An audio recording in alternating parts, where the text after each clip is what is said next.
Nelson Rocha, você gostou do novo esquema tático 4-4-2? Então, Nelson, o Vasco não jogou no 4-4-2, não. O Vasco jogou no 4-2-3-1. Vamos tentar esquece os nomes dos jogadores e as posições que a gente conhece, como fulano é meia, fulano é volante. Pensa no posicionamento de cada um no campo. O Vasco tinha ali a linha de 4, 2 laterais, 2 zagueiros, como é normal. O Vasco joga com 2 volantes mais centralizados à frente, Marco Júnior e Andrei. Você vai ver eles constantemente próximos à linha central do campo, ali onde tem o círculo central. Não necessariamente dentro do círculo, mas naquela linha, naquela sequência ali.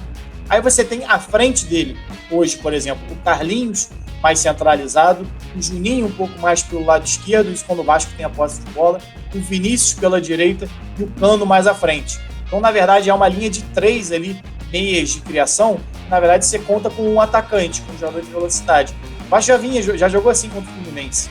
Só que ao invés de você ter o Juninho, foi Gustavo Torres e Vinícius. Na maioria das partidas tem sido assim. Esses jogadores, mesmo sendo de velocidade, não atuam como pontas. Eles atuam um pouco mais por dentro. Quem faz o corredor são os laterais. Se você olhar no gol do Vasco, o Cano se desloca para a esquerda para iniciar a jogada, uma bola do Leandro Castan, inclusive, acabei de falar sobre ele aqui, para o Cano faz o giro, ao invés de tentar o domínio que mataria o contra-ataque, ele deixa a bola passar, faz o giro em cima do atacante e dá no meio para quem? Para o Vinícius. Ou seja, o Vinícius não estava se posicionando como um ponta.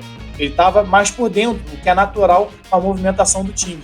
E ele abre para o lado direito para a chegada exatamente do Léo Matos. Esse sim fazendo o corredor lateral.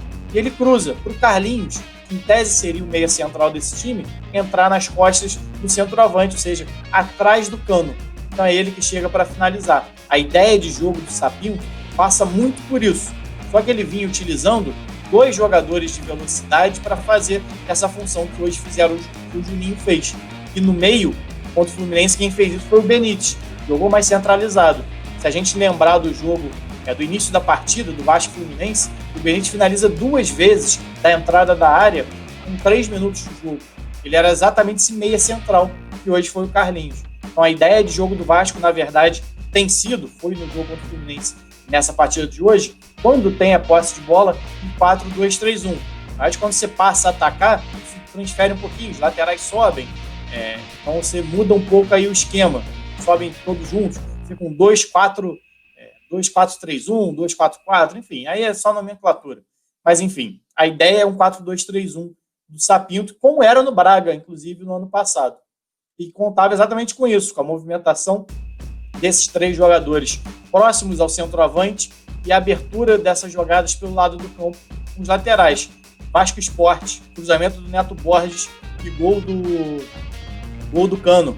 Vasco Defensa e Justiça, bola do Miranda lá pro Léo Matos também, cruzamento pro Cano.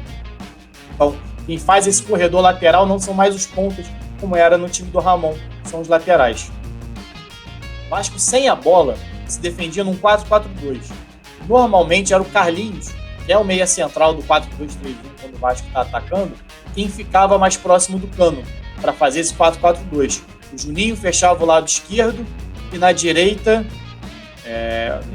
fechava o Vinícius. Então ficava esse 4-4-2 bem clássico. No meio do primeiro tempo, já houve uma inversão de posicionamento entre o Juninho e o Carlinhos. O Carlinhos foi jogar mais pelo lado esquerdo e o Juninho foi ter um pouco menos de comprometimento na marcação, ficando mais centralizado com o Cano. Isso pode demonstrar que o Juninho não estava bem fisicamente, com essa capacidade de atacar e recompor.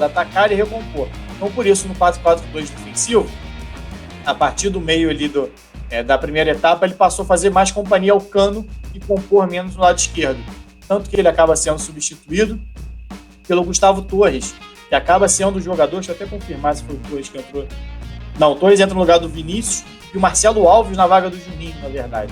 Então, ele depois acaba jogando um 5-4-1, que quem passa a fazer o lado do campo pela direita é o Gustavo Torres, que entra na vaga do Vinícius. Na esquerda, e o Carlinhos é recuado para ficar no lado esquerdo. Depois o Carlinhos sai para a entrada do Pikachu. Era importante para o Vasco ter uma marcação pelo lado, além dos laterais. Isso é óbvio, porque como o Santos joga com pontas, esses pontas jogam junto de laterais muito ofensivos, então tem sempre pelo menos 2 jogadores se aproximando pelo lado do campo. Então você tem um lateral para marcar e consequentemente, você tem que ter um homem desse meio campo forçando a lateral também a marcação. O Vasco começou com o Juninho e o Vinícius. O Juninho parece ter tido uma queda de rendimento ali, praticamente não estava aparecendo no jogo. Ele alterna com o Carlinhos para jogar um pouco mais avançado. Mas o Juninho, para mim, vai ser titular desse time.